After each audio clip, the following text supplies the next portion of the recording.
பேசி வளர்ந்த நான், அதைவிட பேசி வாழ்கிற நான், கொஞ்ச நாளாகவே என்னுடைய நாக்கு துருப்பிடித்து போயிற்று. உருப்படியாக இன்று பேச முடியுமா என்ற கவலையோடு தான் வந்தேன். ஆனாலும் அரங்கம் நிறைய கூட்டம் வந்திருக்கிறது. உதயசூரியன் உதித்தாலும் நம்முடைய வானத்தில் ஒரு வல்லிருட்டு மையம் கொண்டிருக்கிறது. இதை ஒரு 5 ஆண்டுகளுக்கு முன்பே நான் உள்வாங்கிக் கொண்டேன். தந்தி தொலைக்காட்சியின் ஒரு நேர்காணலில் என்னை திகைக்க வைக்கிற கேள்வியை கேட்பதில் வல்லவன் என்று கருதப்படுகின்ற நண்பர் ரங்கராஜ பாண்டேயிடம் ஒரு கலாச்சார யுத்தம் தமிழ்நாட்டில் காலூன்றுவதை நீங்கள் உணர்கிறீர்களா என்று நான் ஓசையோடு கேட்டேன். அவர் அந்த நேரத்தில் மௌனமானார். இன்றைக்கு அவர்கள் தங்கள் அடையாளங்களை காட்டிக்கொள்வதற்கு ஆண்மை இல்லாத காரணத்தால் சில பேரை இன்றைக்கு வாடகைக்கு எடுத்திருக்கிறார்கள். இந்த வாடகைக்கு எடுக்கிறவர்கள் எப்பொழுதும் வாடகை மனிதர்களாகவே வாழ்ந்திருக்கிறார்கள். பேரை சொல்லவே பெண்ணால் என் நாக்கு அழுக்காகி விடுமோ என்று அஞ்சுகிறேன். நான் ஒரு அற்புதமான நிகழ்வு இந்த நிகழ்வு. ஏனென்றால் ரொம்ப எச்சரிக்கையாக பேச வேண்டியது இருக்கிறது. நாம் திராவிடத்தின் ஆட்சியை பற்றி பந்தி வைக்கிற வேளையில் கண்ணுதற்பெரும் கடவுளும் கழகமோடு அமர்ந்த பண்ணுறத் தெரிந்த தமிழுக்கு தமிழியக்கம் கண்ட மறைமலையடிகளையும் காயப்படுத்தி விடக்கூடாது. விமர்சனத்துக்கு உரியவராக இருந்தாலும் தெற்கெல்லை போராட்டத்தில் வேலவன் குன்றத்தை வாங்கித் தருவதில் முந்தி நின்றவரும் மாலவன் குன்றம் திருவேங்கடத்தை கேட்டவரும் மாப்போசி என்பதையும் நாம் மறந்துவிடக்கூடாது. ஆகவே கல்லறைக்குள் போனவர்களை காயப்படுத்துகிற அநாகரிகத்தை மறந்தும் செய்துவிடக்கூடாது என்பதில் நான் எச்சரிக்கையாகத்தான் இருக்கிறேன். இந்த மேடை என்னை கேட்டால் தமிழின மீட்சி வரலாற்றில் இது ஒரு முக்கியமான மேடையாக நாளைக்கு கருதப்படும் என்று நான் கனவு காணுகிறேன். ஐயா சீரம் செந்தில்நாதன் பேசினால் கேட்டுக்கொண்டே இருக்கலாம் என்கிற அளவிற்கு நகைச்சுவை துணுக்குகளும் தோரணங்களும் அவருடைய வாயிலிருந்து வந்து கொண்டே இருக்கும். ஆனால் அவருக்கு இன்றைக்கு தொண்டை ஒத்துழைக்கவில்லை. எப்போதுமே திராவிட இயக்க மேடைகள் தமிழ்நாட்டில் சில விளைவுகளையும் உருவாக்கி இருக்கிறது. சில புதிய அறிமுகங்களையும் திராவிட இயக்க மேடை தான் தமிழ்நாட்டுக்கு செய்திருக்கிறது. அந்த வகையில் இன்றைக்கு ஒரு புதிய அறிமுகம். பேசுகிற பேச்சாளருக்கு தொண்டை ஒத்துழைக்காவிட்டால் அவர் நினைத்ததை பேசுவதற்கு இன்னொரு பேச்சாளர் வரலாம் என்று ஒரு அறிமுகத்தை இன்றைக்கு நாம் இங்கே அறிமுகம் செய்திருக்கிறோம். ஆகவே உமாவுக்கு இனி வாய்ப்புகள் வரலாம், வராமலும் போகலாம். ஆனால் இன்றைக்கு கொஞ்சம் வரம்பு கடந்து பேசுகிறார்கள். பேசக்கூடாதென்றல்ல, திராவிட இயக்கம் விமர்சனத்திற்கு அப்பாற்பட்டதல்ல. திராவிட இயக்கத்தை கேள்வி கேட்கக்கூடாதென்றும் சொல்லுகிறவர்கள் அல்ல நாங்கள். ஒரு 100 ஆண்டு காலம் கல்லில் நடந்தவர்கள், முள்ளில் நடந்தவர்கள், காயம் பட்டதற்கு பிறகும் இரத்தம் வடிகிறது என்று சொல்லாதவர்கள். ஒரு 100 ஆண்டு கால திராவிட இயக்க பயணத்தில் எத்தனையோ விமர்சனங்களை நாம் கேட்டிருக்கின்றோம். ஊமைகளை பேச வைத்த பிருந்தாவனம், அறிஞர் பெருந்தகை அண்ணாவை என்ன பேசினார்கள், அதை அண்ணா எப்படி எதிர்கொண்டார் என்பதை நினைத்தால் உலக வரலாற்றில் நயத்தக்க நாகரிக அரசியலை அண்ணா சொல்லித் தந்தது மாதிரி வேறு எந்த தலைவனும் சொல்லித் தந்ததில்லை. ஆனால் இன்றைக்கு கொஞ்சம் எல்லை கடந்தே பேசுகிறார்கள். பாம்பு கடித்து விட்டால் அதற்கு மருந்தே பாம்பின் நஞ்சுதான் என்று நான் படித்திருக்கிறேன். ஆகவே பாம்பு கடிக்கிறது என்றால் அவர்களுக்கும் அந்த வகையிலே பதில் சொன்னால்தான் புரியும் என்பதையும் நாம் மறந்துவிடக்கூடாது. அதற்காக இந்த அரங்கை நான் முழுவதுமாக பயன்படுத்தப் போவதில்லை. பொது வெளி வரட்டும். பல பேர் கொரோனா நீடிக்க வேண்டும் என்றே கருதுகிறான். பொதுவெளியில் பேசினால்தான் இதை போட்டு உடைக்க முடியும். அதிலே ஐயா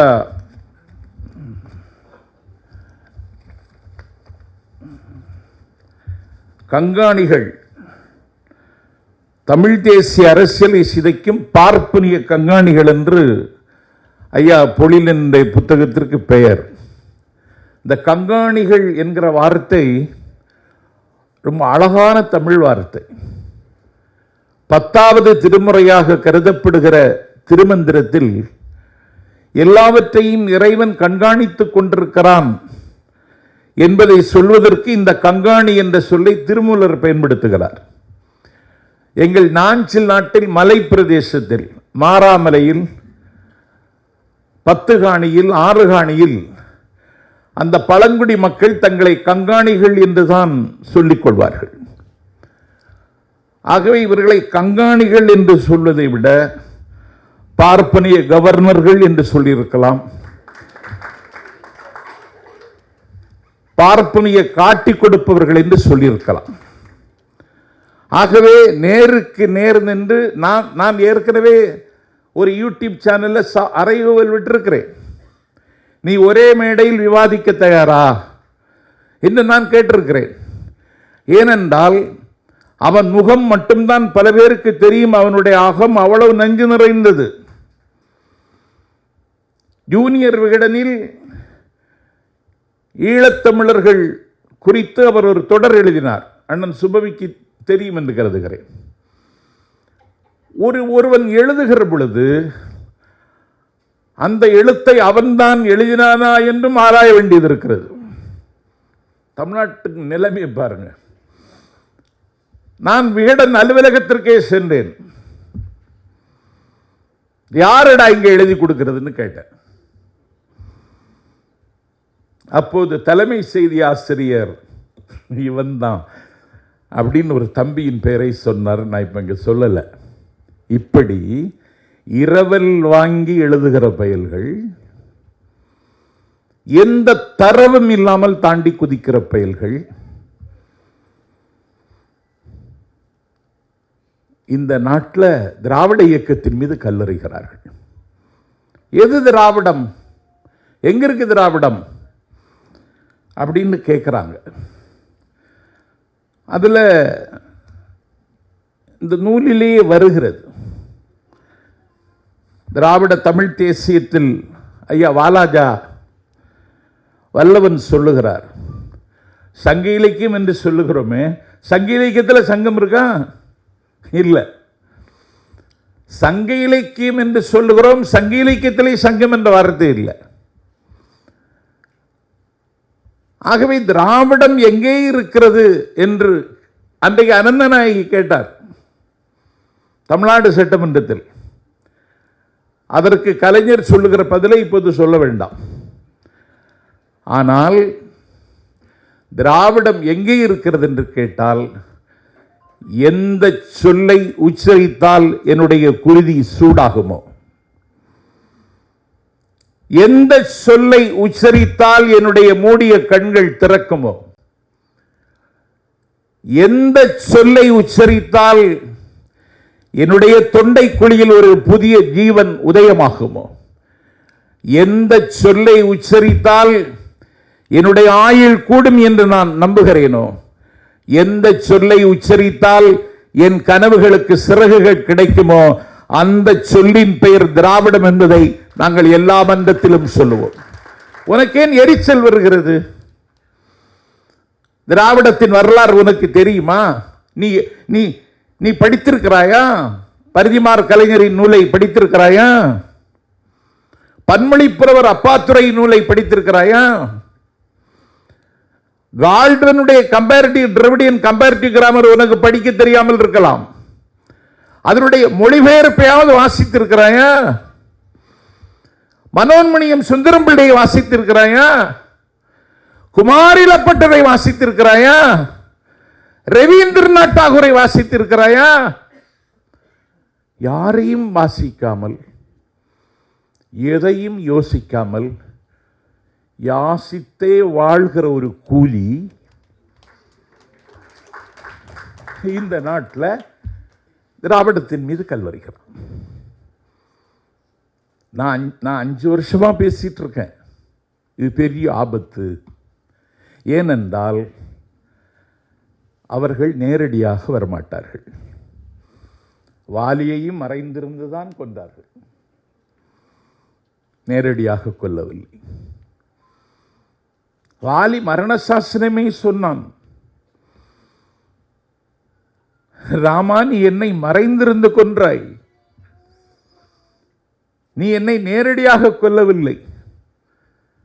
ராமா நீ சூரிய குலத்தில் பிறந்தவன், நீ என்னை மறைந்திருந்து கொண்ட காரணத்தினால் நீ இன்றைக்கு சந்திரனை போல களங்கம் பெற்று விட்டாய். சூரிய குலத்தில் பிறந்த ராமா நீ இன்றைக்கு சந்திரனை போல் களங்கம் பெற்று விட்டாய். ஏனென்றால் மரத்தின் பின்னால் நின்று நீ மறைந்து நின்று கொன்றாய். ஆகவே இன்று முதல் உன்னுடைய பெயர் ராமச்சந்திரன் என்று அழைக்கப்படுவதாக சொன்னது வாலி. இது வாலியின் வாக்கு மூலம். இவர்கள் மறைந்திருந்துதான் தாக்குவார்கள். அதற்கு சில பேர் அகப்படுவார்கள். நான் கேட்கிறேன், நேரடியாக பேசலாமா? கருவறை நுழைவும் சாதி ஒழிப்பும் என்றொரு நூலை பேராசிரியர் சிவபிரகாசம் படைத்து தந்திருக்கிறார். கற்றறிந்த பேராசிரியர். தென்னகத்தினுடைய கேம்பிரிட்ஜ் என்று பேசக்கூடிய குடந்தை கல்லூரியில் பேராசிரியராக இருந்து பெருமான். அவர்தான் பாபர் மசூதி உடைத்து நொறுக்கப்பட்ட பொழுது பட்டினி இந்தியாவும் பாபர் மசூதியும் என்றொரு புத்தகம் எழுதினார்கள். அவர் இந்த நூலை எழுதியிருக்கிறார். ஏதோ கருவறை நுழைவும் சாதி ஒழிப்பும் ஒரு சடங்கல்ல, ஒரு சம்பிரதாயம் அல்ல. ஏனென்றால் நந்தனை எரித்த நெருப்பின் மிச்சம் இன்னும் எரிந்து கொண்டிருக்கிறது. சாமானியமாக நம்மை அர்ச்சகராக்க அனுமதிக்க மாட்டார்கள். இரத்தம் சிந்தி சாதிக்க வேண்டிய புரட்சியை அண்ணன் ஸ்டாலின் ஒரு சொட்டு மை சிந்தி இன்றைக்கு சாதித்த புரட்சி அனைத்து சாதியினரும் அர்ச்சகராகலாம் என்று. ஒரு தோழி இன்றைக்கு மாடம்பாக்கம் தேனுபுரீஸ்வரர் கோவிலில் நின்று கொண்டு அவள் தமிழில் வானாகி மண்ணாகி வழியாகி ஒளியாகி என்று படிக்கிற பொழுது எங்கள் காதல் தேன் பாய்கிறது. எல்லா சாதியினரும் அர்ச்சகர் ஆகலாம் என்றால் உனக்கேன் ஆத்திரம் வருகிறது? உனக்கேன் கோபம் வருகிறது? உங்களுடைய யோக்கியதையை நாங்கள் சொல்லவில்லை. உனக்கு மந்திரம், நீ ஆகமம் கற்றவனா? பாதி பயில்களுக்கு ஆகமும் தெரியாது, புண்ணாக்கும் தெரியாது. 90% தெரியாது. நான் என்னுடைய குடும்பத்தோடு லண்டனில் இருந்து ஒரு நண்பர் வந்திருந்தார் என் கிராமத்துக்கு. திருச்செந்தூர் கோவிலுக்கு போக வேண்டும், வாங்க போகலான்னார். நான் கொஞ்சம் சமய இலக்கியங்களை வாசிக்கிறவன் தொடர்ந்து. என்னுடைய நளினமான தமிழுக்கு அது ஒரு வகையில் காரணம். நான் போன பொழுது அந்த அர்ச்சகரிடத்தில் அந்த நூலை நான் அதற்கு முந்தைய நாள் தான் வாசித்தேன். அவர் லண்டன்லேருந்து வந்திருக்காரு. 1000 ரூபாயை கொடுத்துட்டு ஆதிசங்கரருடைய சுப்பிரமணிய புஜங்கத்தை பாடி அர்ச்சனை பண்ணணும்னு நான் சொன்னேன். அந்த அர்ச்சகர் என்கிட்ட கேட்டார், அப்படி ஒன்று இருக்கான்னு கேட்குறான். ஒன்றுமே தெரியாதவன் கருவறையில் இருக்கிறவன்லாம். உனக்கு பிரபந்தம் தெரியுமா? உனக்கு திருமறை தெரியுமா? நான் கேட்குற உனக்கு என்ன தெரியும்? ஸ்பஷ்டமாக ஓம் பாணியிலே சொல்கிறேன், ஸ்பஷ்டமாக வேதத்தை உச்சரிக்க உனக்கு தெரியுமா? தெரியாது. ஆனால் நாங்கள் அந்த உத்தியோகத்தை பார்த்தா ஒன்றை விட அழகாக செய்வோங்கிற நம்பிக்கை எங்களுக்கு இருக்கு. ஒரு திருமணம், பொதுவாக திருமணங்களுக்கு தம்பிகள் என்னை அழைப்பார்கள். ஒரு ஊரில் தங்கி இருக்கிறேன். அறை கிடைக்கவில்லை. அவர்கள் அந்த கல்யாண மாப்பிள்ளை சொன்னான், அண்ணா அறை கிடைக்கல, எங்கள் வீட்டில் தங்கலாமான்னு கேட்டான். நான் சொன்னேன், உங்கள் வீட்டில் கல்யாணம், உறவுகளெல்லாம் குடியிருப்பார்கள். நான் தங்குகிற அறையில் அறை பையன்களை அனுமதிப்பதில்லை. நான் கொஞ்சம் ப்ரைவசியை விரும்புகிறவன், தம்பி வேண்டாம்,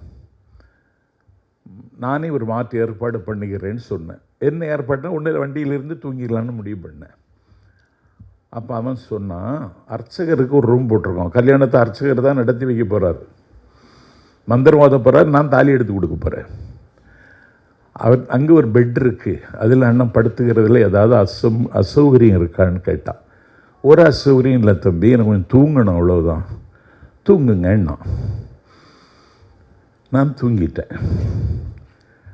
இந்த அர்ச்சகர் முதல்ல போனாங்க, அந்த மாதிரிலாம் அந்த தீ கொளுத்த அந்த புகையெல்லாம் காட்ட அந்த ஏற்பாடெல்லாம் பண்ணேன்.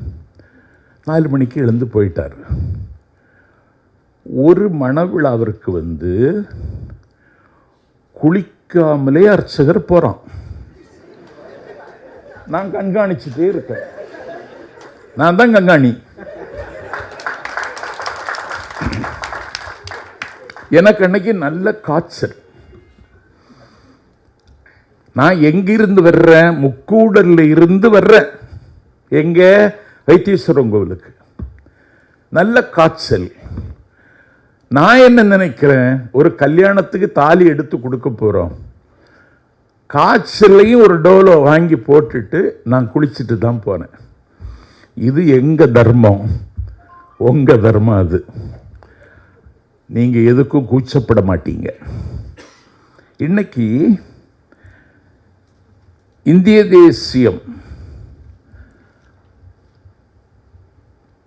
ஆரியம், திராவிடம், இது 2 தான் இருக்கு. இதை நான் சொல்லலை. The glimpses of the world history, the discovery of the India, தன்னுடைய பாச மகள் மணல் வீடு கட்டி மகிழுகிற வயதில் உலக சரித்திரத்தை அவள் கற்றுக்கொள்ள வேண்டும் என்று பண்டிட் ஜவஹர்லால் நேரு தான் எழுதிய கடிதத்தில் இதை சுட்டுகிறார்.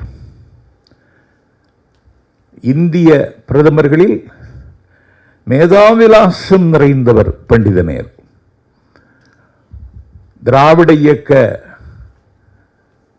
உயிர் மூச்சாக கொள்ளுகிறவர்கள் சில இடங்களில் அவரிடத்தில் மாறுபடலாம் என்றாலும் அறிவார்ந்த தளத்தில் நின்று யோசித்தவர்.